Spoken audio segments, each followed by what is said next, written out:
fucking read for this. Now you want me to read before I read? I have to pre-read? Pre-read? Oh, Fuck wow. that. I've never heard of this one. Listen to this. See? Perhaps the most overlooked monster legend in the natural state is the Heber Springs water panther. A weird cross between the Bigfoot and a puma. The creature reportedly can breathe both on land and underwater. It is man-like with a covering of fur. Bigfoot can't breathe underwater, and neither can a fucking puma. Because it's not Bigfoot, it's the Heber Springs water panther. Yeah, my bad. How silly of me. When roaming the deep forest around Greers Ferry Lake and the Little Red River, like the others, the water panther has not been seen in recent years. Yeah, I can imagine that. It's been hiding underwader. He's Says perhaps fewer people are venturing, floating on the bottom. Perhaps fewer people are venturing into the woods and swamps. That's got to be it.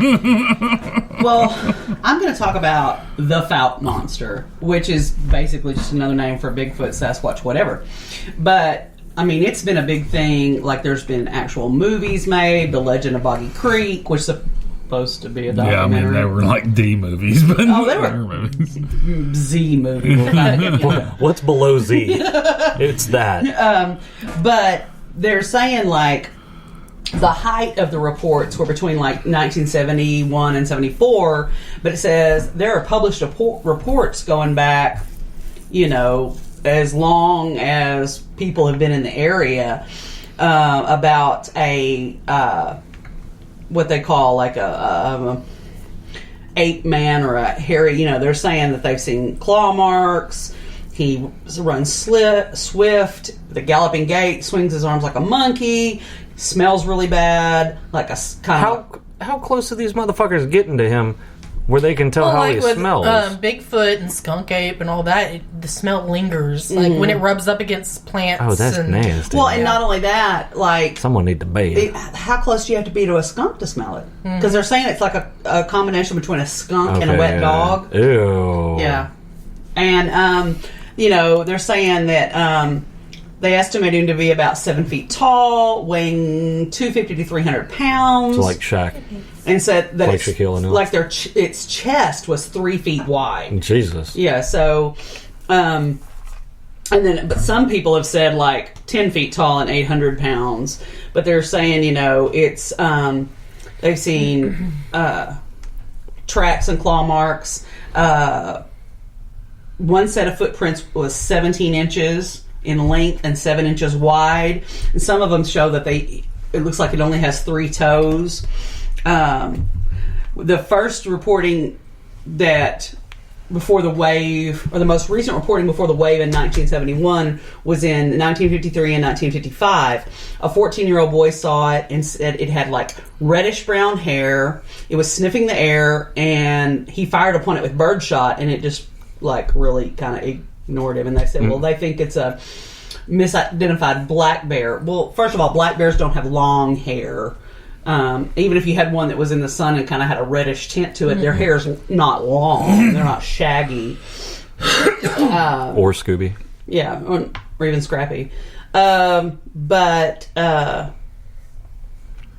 said there's been in Jonesville, not Jonesboro, Jonesville. Before it was called the Fouke monster, they called it the Jonesville monster. There was a report in the Memphis Inquirer in 1851 about him. Yeah.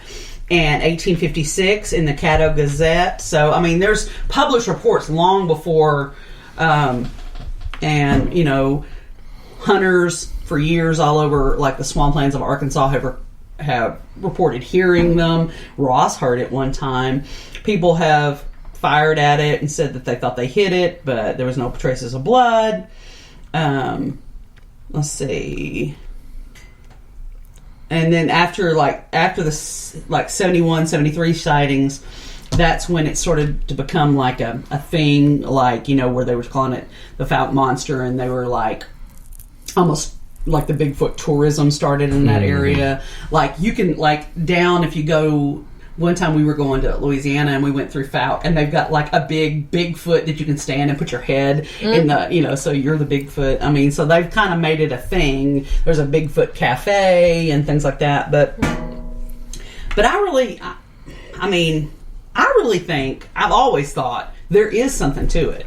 I think it's too widespread. Yeah, it's really hard. It's really hard to discredit something like that when it's literally all over the world And has been going back as long as recorded history. Yeah. I mean, you've got a form of that on every continent except maybe Antarctica, And because their written records are a little sparse. So I don't know what it is, but it's something. You know, and I think it's fascinating. And again, you can't say, it doesn't exist, because you can't prove you a can't negative. disprove.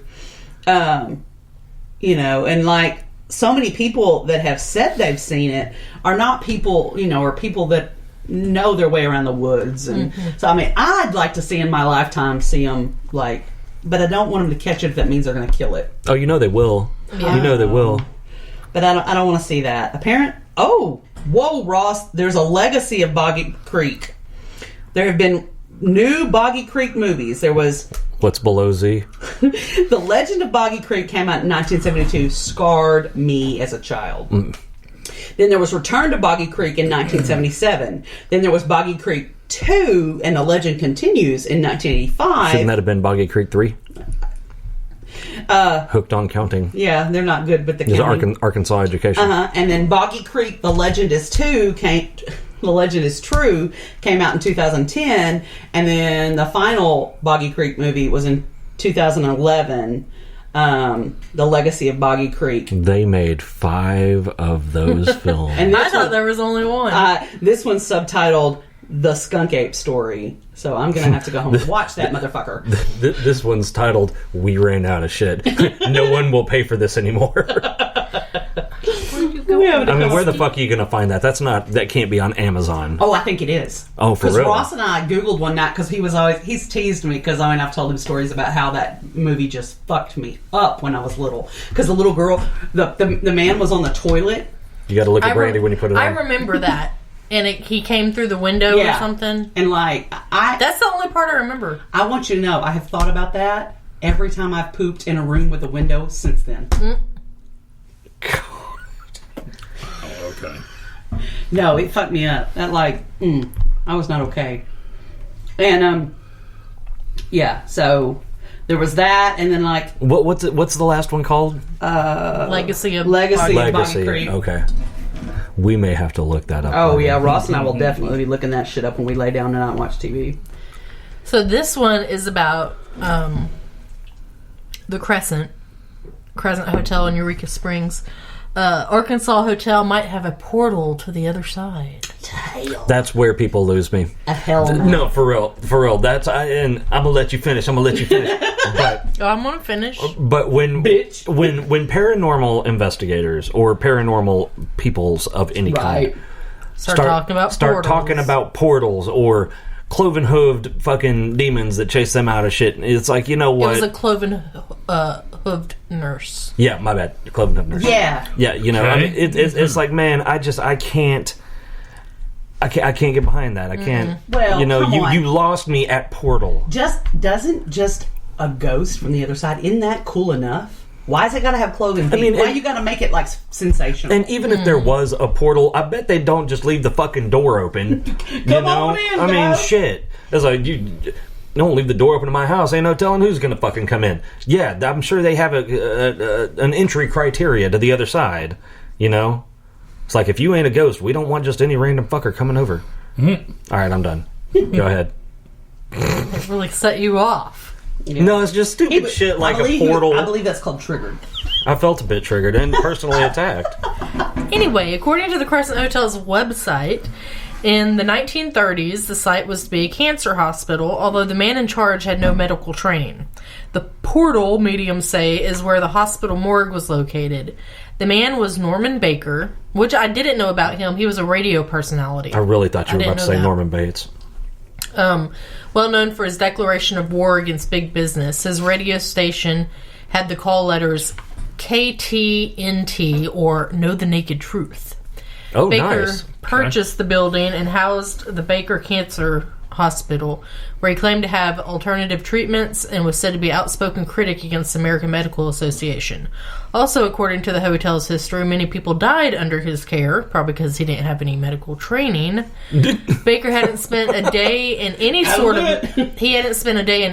of medical school or had any training. Isn't there law against that? Yeah. one of his treatments was nothing more than a mix of watermelon seed, brown corn silk, alcohol, and carbolic acid. Oh, Oh, Jesus Christ. The Wow. Yeah, I bet people did die. The mediums are said to have found that the Crescent Hotel showed signs of having a portal to the other side or a dimension that holds the spirits of the dead, and apparently can be accessed by those on the same frequency as ghosts. I bet these are the same people that we went to Okay, the talk with about the hooved nurse that chased them out of the building. he's a demonologist. no, the fuck he's not. But all right, so you said something that is actually legitimate. And it kind of gets lost in the mix with all the other bullshit that the mediums said. The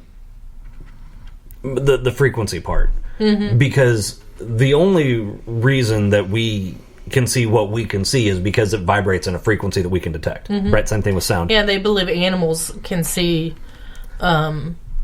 whatever frequency spirits are on because they can, kind of detect things.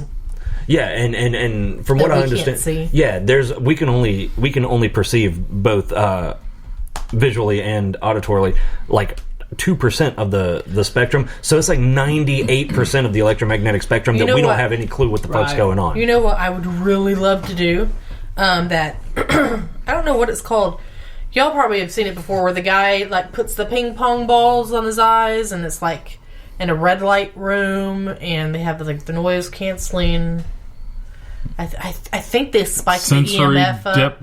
deprivation. Yeah. I would love to do that because I have heard people freaking out with that. Yeah, that would be Being good. able to sense stuff. I mean, they come out and they're like, I could feel somebody was standing right here. I've seen people do that with in a this The water chamber. an isolation chamber. Yeah, I don't remember what they I said. thought those were supposed to be like calming. And Yeah. Well, they are, but it also, I mean, it's pitch black. You're weightless because you're floating in water, and it's soundproof. So, it's kind of the same thing. I would get in and probably just sink. Oh, this is fun. All right, I think this will be the last one we do because we're about out of time. This is in Camden, and it is the McCullum Chidester House. What's a fucking heinous last name? Chittister is what it is. Yeah, whatever. Fucking. Yeah. Currently serving as a museum and the home of the Ouachita County Historical Society. Okay. The McCullum Chittister House. That doesn't make it any better. It's still a shit last name. They should have changed that to Smith. Anyway, the house has interesting ties to the Civil War. John Chittister, mailman and stagecoach operator, was accused of spying for the Confederacy, while Union General Frederick Steele commandeered the house for 5 days during the Battle of Poison Spring. Bullet holes can still be seen in the walls upstairs, that's really cool, where the Union soldiers fired at random seeking Chittister. That seems like a shit way to try to find someone. Yeah. Whatever, especially if you wanted to ask them questions. Pow, pow, pow, pow. You in there? Yeah, no shit. Oh, fuck. Is We found him. anybody home? A voice saying, "Get out!" was reported by a team of investigators visiting this room. In another room, a photo of a mirror. Huh? Photo of a mirror. Okay. Yeah, no, why would you have a whatever, okay. People take pictures in haunted places. A photo of a mirror revealed a man in a three-piece suit standing behind the photographer, even though no one but the photographer was present. Cool. I'd like to see And that. that's why I take a picture in the mirror. A lot of Yeah. times you'll see faces or handprints. I'd like to see that photo. I bet we could probably find it if we just Google. Oh, you want me to do it? Okay. Yeah. Go ahead, Ross.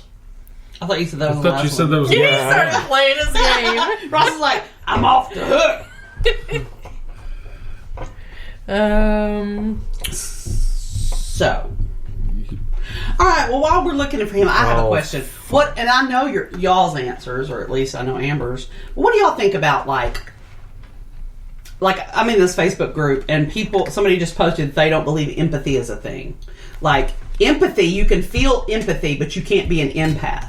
You can't be a person with heightened empathy. I don't understand. they're saying that it's some psychological